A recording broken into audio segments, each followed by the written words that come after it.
আজ আমি আলোচনা করব ছাত্রদের জন্য ফল খাওয়ার উপকারিতা সম্পর্কে। আরও আলোচনা করব যে 5 ধরনের ফল ছাত্রদের প্রতিদিন অবশ্যই খাওয়া উচিত। নাম্বার 1, কলা। কলা খেলে মস্তিষ্কের শক্তি বাড়ায়, পড়াশোনার মনোযোগ ও স্মৃতিশক্তি বাড়াতে সাহায্য করে। নাম্বার 2, কমলা লেবু। কমলা লেবু খেলে শরীরের ইমিউন সিস্টেম শক্তিশালী করে, অসুস্থ হওয়ার ঝুঁকি কমায়। Number 3, apple.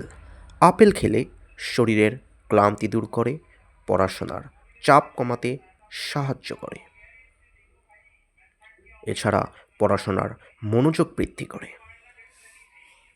নাম্বার 4, আঙুর, যা চোখ এবং ত্বকের জন্য ভালো।